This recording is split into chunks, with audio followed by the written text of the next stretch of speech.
The opinions expressed in the following programs are those of the participants and do not necessarily reflect those of Rogers nor Rogers TV.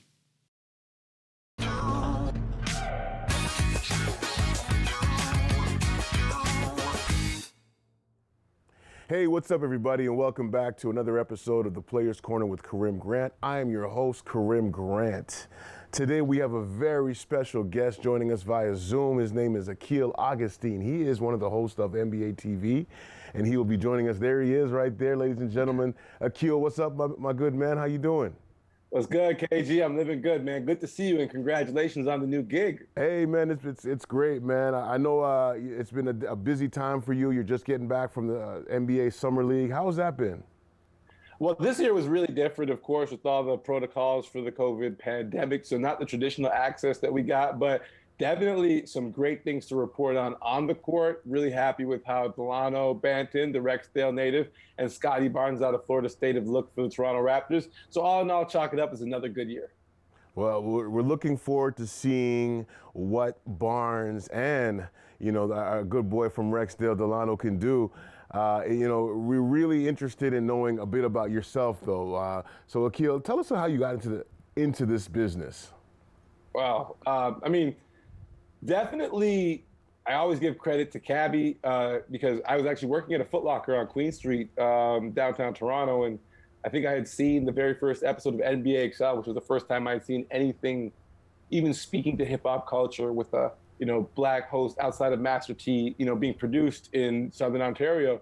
And I said in my mind's eye, like, I want to do that. Like, at the time I was an intern at Flow 935, and randomly Cabby came into our location one day, and I just told him I want to do what you do. So I asked for his email, and I harassed him for a few months.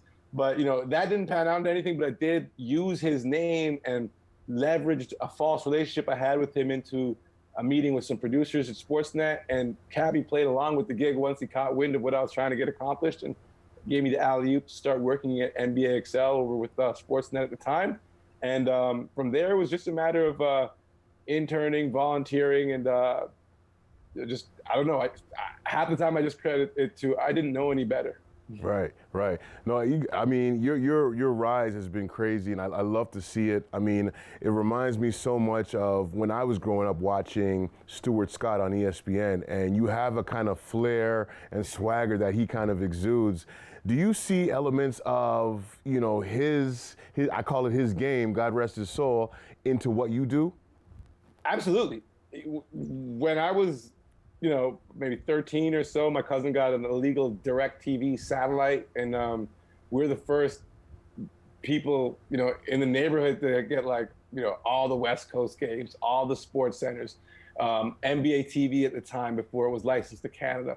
So, I was taking in all of that, and definitely once Stuart Scott showed up on the screen, dressed in a nice suit, looking real dapper, and just dropping bombs on them, right? Really using the vernacular of the street and bringing that new energy to sports reporting.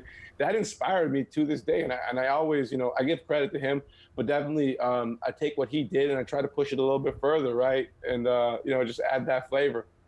Right, and it's great because it's like he's making doors open for people like us, people of color, to do things like this and to be comfortable, to wear T-shirts on camera and talk about things we love. It's great.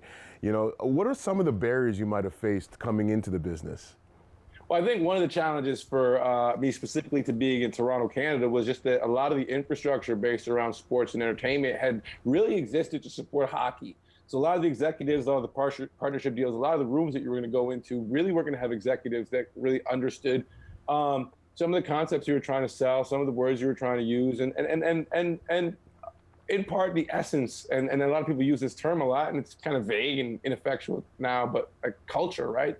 And so I think early on, I've worked a lot of people in the industry just by nature of my commitment to myself and my identity and my blackness and so on and so forth. And I think it's a lot of conversations and a lot of things that Canadians don't want to talk about, they feel uncomfortable about, because I think so much of the discrepancy in how people are treated in those countries institutionalized. Like the racism is exported to the structures of our society, like policing and loans and banking and Right. and you know, where houses are located and property value, right? So I think when you know, I was raised by a Rastafarian father, well, not really raised, but heavily influenced from my dad about my identity. So I spoke about these things.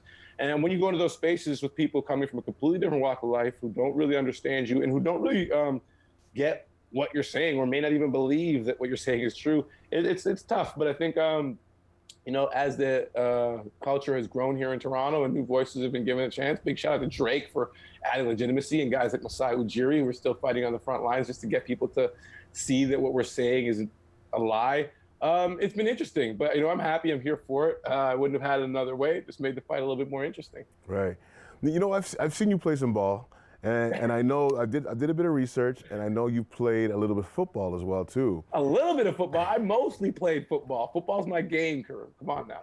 So coming into this business and covering strictly basketball, how is it that you're able to kind of get over that barrier of letting people understand that I might not be from that sport, but I know the sport? Like, how do you get over that barrier? Well, because the reason why I played football was because in my neighborhood, we had some of the best basketball players in the city. And you knew, because you've known me since I was a kid, man. I grew up with Top Gun. I grew up going to the Jane and Finch tournaments. And Toronto's always had a really good basketball scene. And I was a late bloomer, but one thing I really was always hyper aggressive, something Donnie Williams out of Regent taught me and kind of championed in my personality. And so I think as a young kid, my personality, I didn't really have, you know, the temperament and the control as a young man to work on a basketball court, but it worked in football. So I actually gravitated to football because it helped me release anger. Right. But culturally, when I got back home to Pape, when I spent every free night I had at Eastern Commerce in elementary school. I grew up with Matty Eckler, Pape Breck. I helped, my best friends are like, you know, my best friend was the captain of the Canadian national basketball team. Like I helped them start a basketball, you know, program when we were like 20, you know. So I think I was around basketball so much. You know, my big bro, Sean, he's one of the biggest, I don't know, what would you say, philanthropists to the Toronto underground basketball scene, just supporting teams and stuff. Shout out Madman. Yeah, Madman, you know? Yo, so, Madman that's my OG right there. A big respect to him in the Top Gun for Life tournament. We grew up going to these tournaments, and like you said, basketball was a preeminent part of our lives growing up. Football was something that you did if you could afford to do it. I didn't get a chance to start playing football until I was in grade 9. Because anything that was attached to a cost or a price, my mom was like, nah, I don't know about that one, right? So basketball was always a hoop. You can go get a ball and play. Now, just getting back into what you do now, you speak with some of the most, impressive athletes out there right now. Who would you say would be your favorite person to interview? Oh, my favorite interview so far, I mean, I think Masai's a great interview simply because of vision. When you talk to him, you get a sense of what is potentially possible for the future. Right. And that's really cool. I really love talking to Wayne Embry because, again, that's past. That's looking at what's happened and giving great context to the future. So I've had really good opportunities to talk to both of those guys. But honestly, I think it's always going to be the younger players. I think the longer you stay in the league, the more seasoned and the more controlled your comments come. And I think you're even seeing it now with Kevin Durant and Draymond Green doing their one-on-one interviews. Most players are jockeying for a position in some kind of media outlet post-career. And so they're going to really hold on to their stories, and they're really going to protect their stories, and they're going to want to start sharing them on their Bleacher Reports and their players' journals and their barbershops. So I think when you get a hold of a younger player who isn't as seasoned in terms of, media, I think you get an opportunity to get some really genuine moments. Like we had a moment just now, if you go on Raptors.com, with Isaiah Wainwright, a guy who spent the last 3 years in Germany, Baylor product. And the dude almost broke down crying, talking about how difficult it has been to spend those 3 years in Germany trying to get back to the NBA and how huge the opportunity is for him to play in the Summer League with the Toronto Raptors. And so I think as good as it is to be flown out to Portland, chop it up with LeBron James ahead of the launch of his signature sneaker, or to go to Chicago and kick it with Scoop Jackson, or talk to Jabari Parker's dad. I think it's those unguarded interviews with the younger players who don't know any better, right? I think that's one of my favorite things in the world. There's people who don't know any better, and they just give me that. No, that's really great, man. I remember, I'll tell you a little LeBron James story. I remember going to a club in Toronto some years ago, And it was a really small club on Yorkville. This is like, I think it was Miami Heat days when he was in the Miami Heat. And everybody was having a good time. And then I seen this dude standing up on a chair just dancing. And I was like, man, this guy's huge. And I looked over and I'm like, there's no chair there. He's actually that big. Like, some of these guys are just so huge in stature, right? Are you ever just in awe of just how big and imposing these guys are sometimes when you see them? Now more so than ever, because I think it was super rare. Like, Kevin Durant stood out 6-7 years ago, right? And like first time I saw Shaq, I think it was 3 rows up on the stanchion, and Shaq walked by me, and he was still bigger than me, and he just took up so much space. But now walking around Vegas, the summer league, in the hotels, you're looking at these kids now, and everybody's gigantic. Delano's 6'9" with a 7'3" wingspan. Scotty Barnes, or 6'8" maybe 6. Scotty Barnes is 6'9". These kids are huge. The league is so gigantic. Now it's not even like reasonable for the average kid to want to become a basketball player, because it looks like a genetic lottery out there. And especially with the influx of the game in Africa and that gene pool that they're going to start bringing out, these guys actually look like the Monstars from the original Space Jam, as opposed to being cartoon caricatures of athletes. Right. You look at the current NBA player, you look at Zion Williams, you look at Lonzo Ball's arms, right? You look at these guys, like, they're built different. It's freaky. Yeah. No, they are. They are. And, I mean, big shout out to Giannis Antetokounmpo, who just won the NBA championship. Do you feel like Giannis gets the respect he deserves, being that he's not American? I think being in Milwaukee is tough, right? I think being in Milwaukee is tough as a market.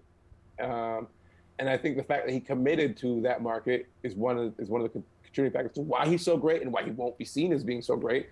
I think the other one, too, is I think the makeup of the man. I think one of my beefs as I've grown in this league is that they've mined the skill set of a basketball player so much so that there's a recipe to creating a basketball player.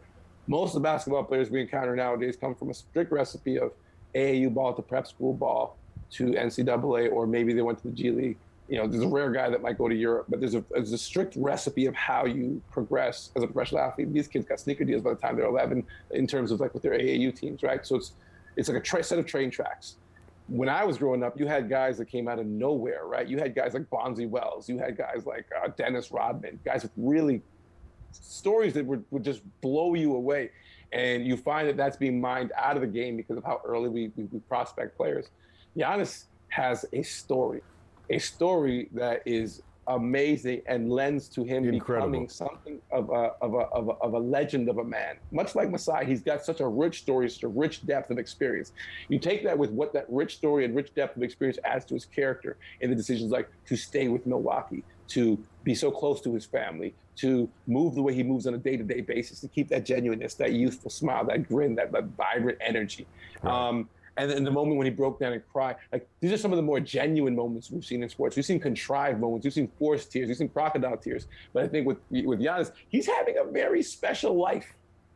And I'm not sure that it's as easily marketable as some of the other players, but it's definitely something that's extremely significant. And when we look back, we're going to say, golly, that kid. He really has. And not to cut you off, we're just going to cut to commercial. I want to come and talk to you about that bling that's on your finger after a commercial break. A little bit about the Raptors and free agency and how we are faring in that market. But thank you so much for joining us. We'll be back in 2 minutes. This is the Players Corner with Karim Grant.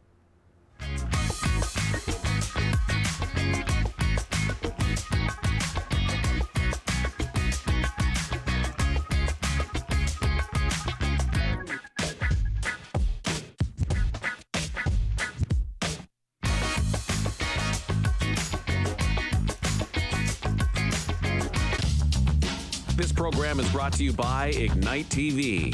Now you're in command. Visit Rogers.com for more details.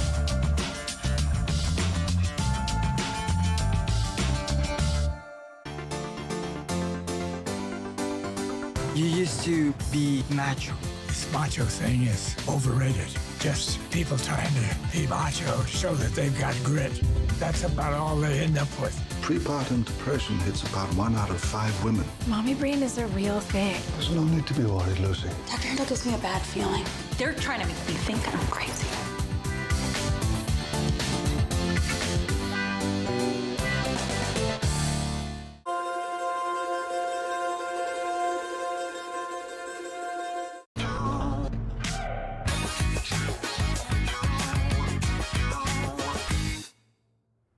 Hey, what's good, and welcome back to Players Corner with Karim Grant. I'm your host, Karim Grant. We are now in studio via Zoom with NBA host Akil Augustine.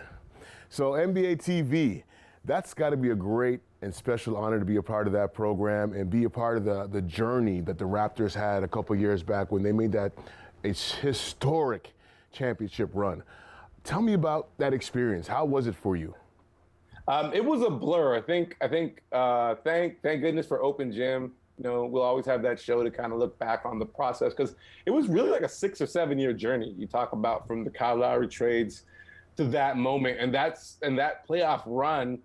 We had, you know, as Torontonians, we've watched the NBA playoffs and the NBA finals for years play out south of the border, and to have that media circle and frenzy descend upon your hometown like the circus is in town. And then for me, a local kid who was there at the draft, booing Damon Stoudemire, to then, you know, be a part of it, to have like, you know, ESPN and Chris Broussard calling me to talk about Jurassic Park and to host the games, and to, you know, be in the same stadium and in the same media halls as Charles Barkley and Kay the Jet Smith and Ernie Johnson. It was a really unreal experience. And I think even to this day, I have not really taken it all in because I don't want to, because I think I'm going to save those reminiscences for, like, you know, when I'm old and I'm not doing nothing right now. I'm going to take a page from a sign, just like, keep looking at getting better and working harder to becoming a better journalist. But shouts out to Kawhi for letting me interview him on Parade, and for Drake and everybody that played a role. It was unreal. It was like being the Flash, like speed running through history. Let's take a look at that ring. Oh yeah, this is my baby. This is courtesy of the company. You can see it in the light. The diamonds are real. Definitely the skyline. Shout out to Maple Leaf Sports Entertainment. Shouts out to you know, all of my bosses and all of my teammates and especially the players, because I didn't do a damn thing to earn this, right? This is something that they got for us as a city, and so super thankful to even have this commemorated. Now, I hope you got that insured. I do not, but I will. Good. So now back to the championship. I'm a Raptors supporter. Okay, I love my Raptors, but do you feel like that championship was an asterisk attached to it? No, I don't think any. So what, does the Lakers championship in the bubble have an asterisk towards it too? That's debatable too. That's very debatable. This isn't Mark McGuire and Barry Bonds. I don't see the argument. I think injuries are part of the game. I think that's why you pay your medical staff as much money as you do and you fire them as quickly as you do. I think those injuries you're talking about are very significant, though. Klay Thompson and Kevin Durant, two of the best players at that time. All right, so then we have to go back through the history of NBA championships and edit for injuries, if that's the case. Because this is part of the toughness and the grit and the grind. I guess then that the flu game now needs to be discounted because he was, you know, sick. And what are we doing here? Like, what are we doing? What are we adding asterisks to for? Because you're uncomfortable with the fact that the Toronto Raptors won a championship? I mean, it may have come under different circumstances, but so what? You know? Yeah. So, I agree. I would tend to agree. At first, I thought there was definitely an asterisk attached to it, but then I thought about it. You know what? It's an 82-game season, plus 40 some odd playoff games. Just to be able to finish that alone, it should be celebrated, and we did that, and we did that tremendously. And I'm really proud of the guys for what they did. Now, going back to the summer league, now that you just came from, we drafted two incredible athletes in Barnes and Banton.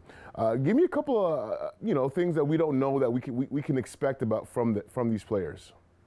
Well, I think everyone's worried about Scotty Barnes' jump shot, and again, like, it's the part of his game he has to work on the most. But I think he's more ready to play than you would expect from the early reviews of the draft. I think people thought that Suggs had a lot higher floor and really wanted him to be the guy, even though, you know, our backcourt is looking pretty healthy with Malachi Flynn there and Fred VanVleet, despite the loss of Kyle Lowry. But I think he's more prepped and ready to go. And I think he'll have a bigger impact than people think, simply because of the level of intensity and the force that he plays with on the defensive end, which is huge for this group, right? To throw him in there with a Pascal and an OG. I mean, the turnovers and just the, it's going to be a terror to try and move the ball against those guys. And for Delano, I think, listen, the Raptors are super high on him. They thought that he was going to be one of the high prospects next year's draft. So maybe they thought he came out early, but he's 22. But I think, again, it's his passing that's going to stand out. Game one at Summer League, I was kind of worried. I was like, but then again, it's so early to make a judgment, right? And then with more time and seasoning with their player development.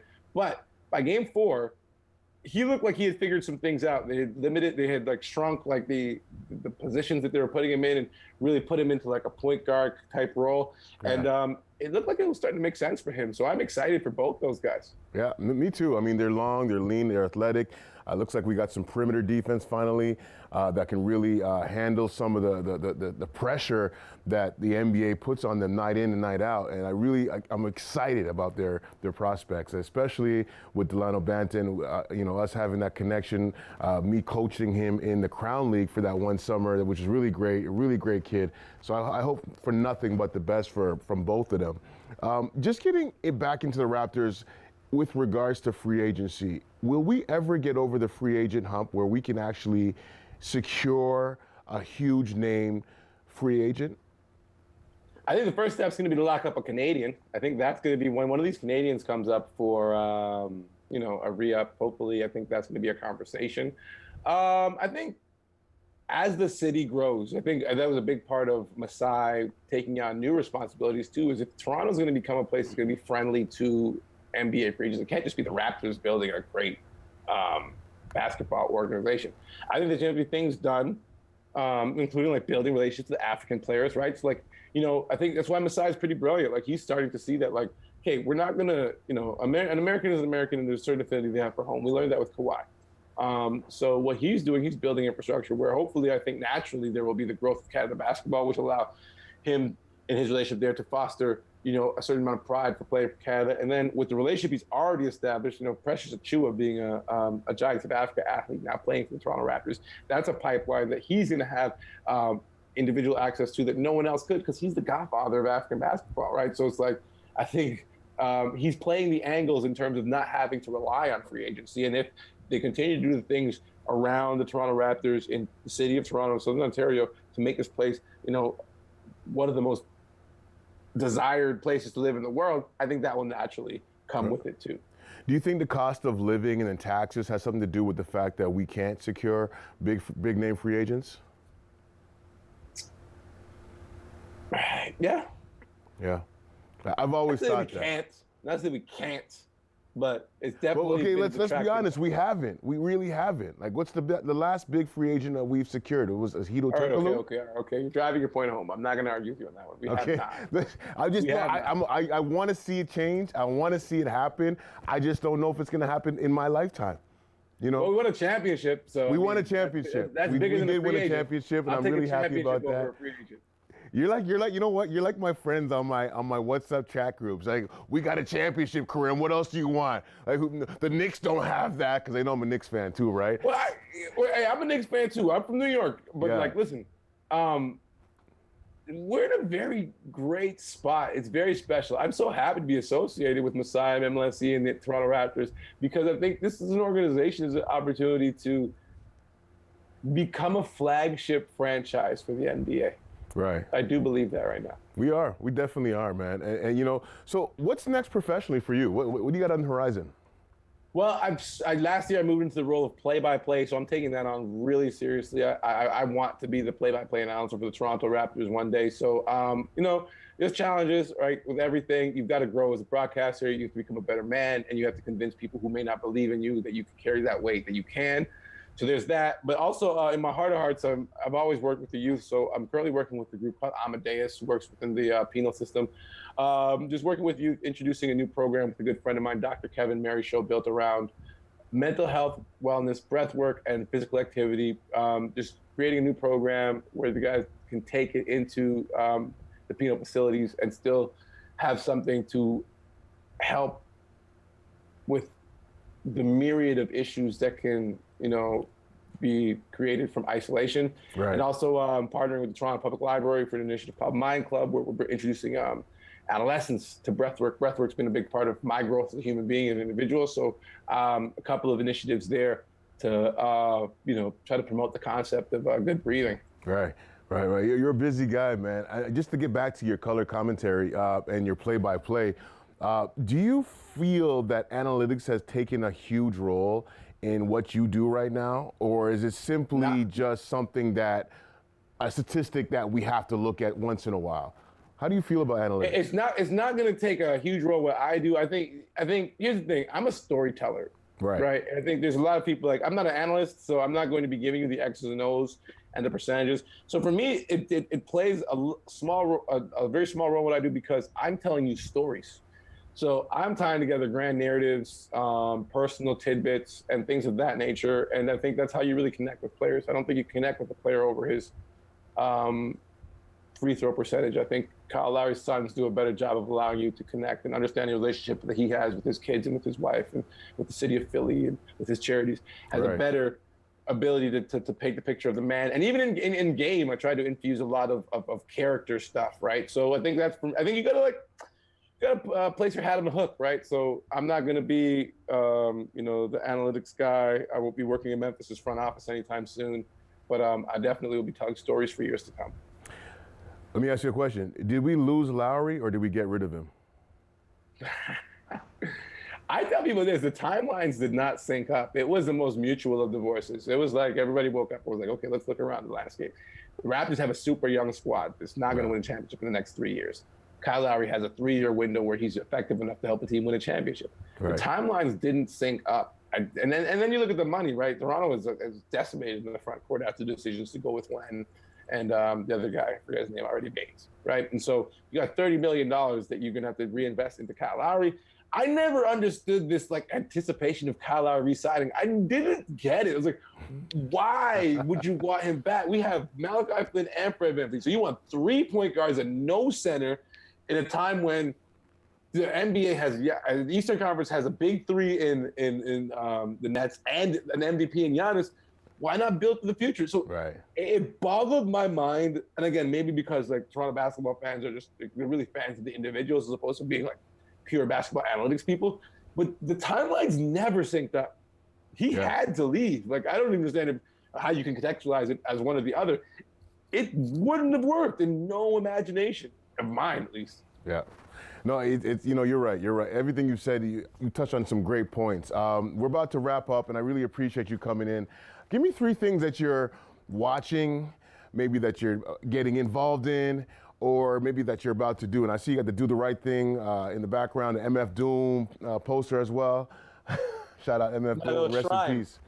This is my shrine. Definitely. So right now I'm reading Dune. I'm not going to finish the book. So Dune is a book by Frank Herbert, one of the best. It's actually the book that inspired Homeboy to write Star Wars. All right, you got 30 seconds. Go ahead. Right, so I'm reading Dune. The Dune movie is actually coming out this year. It was directed by Denis Villeneuve, a Canadian. So I'm really excited about that. And then this year I'm taking on a mental fitness regimen with a company called Box Out, working on cognitive training for 12 months and see how much I can change from that. Hey, I really want to thank you so much for your time today, Akil Augustine. You've been great. Thank you so much for coming out and joining us today, guys. This is the Players Corner with Karim Grant. I'm your host, Karim Grant. Join us next time, and we'll see you soon.